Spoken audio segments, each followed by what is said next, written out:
What is up, everyone? Welcome back to the channel. I figured I would do a quick recap video of my QCKBF Event 4 event on Lake Hartwell. About a month ago, I went and did some fun fishing. I dropped a video of that day. I went down there and caught some fish. Didn't really catch no big ones, but it really gave me an idea of what I needed to do well in that tournament.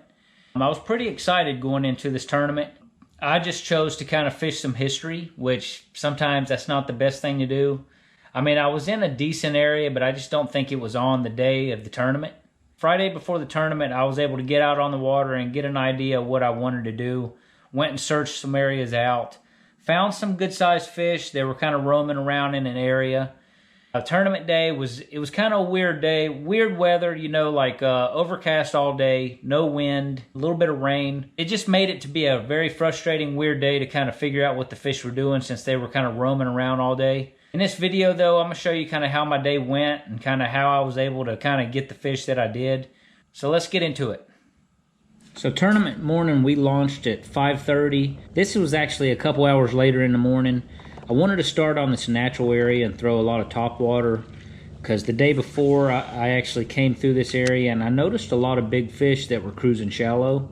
And my whole plan was to hit this kind of with a topwater the first 2 or 3 hours. That area didn't end up panning out, so I had to cross back over to the lake and kind of throw topwater around some docks.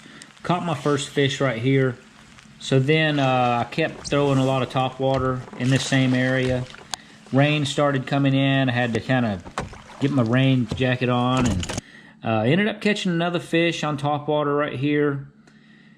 It was funny how the topwater bite was because they wanted it very slow and I didn't really catch on to that until it was too late. You know, that's just one of the things where you kind of just, if you don't pay attention to what's going on and what the fish want, you'll completely miss that. Right here I ended up catching one on a Ned rig. Little small one to kind of help the limit.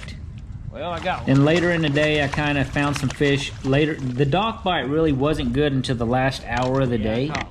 And finally was able to catch a couple fish around the docks to kind of finish off my limit.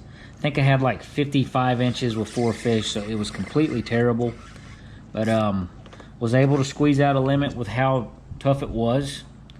You know, the fish were kind of not on the bank, kind of where I was at. It seemed like they were kind of backed off a little bit.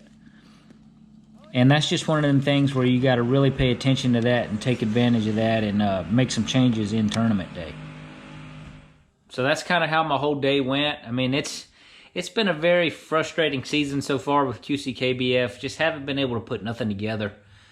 We just got to keep on going. I mean, hopefully I'll get on track to start making some better decisions. But next tournament up, we have the No Limit event with Native Watercraft and QCKBF. That's going to be it's kind of like an open lake event. And I think we won't be able to pick any lake in North and South Carolina because I think there's just a certain amount of lakes we can pick.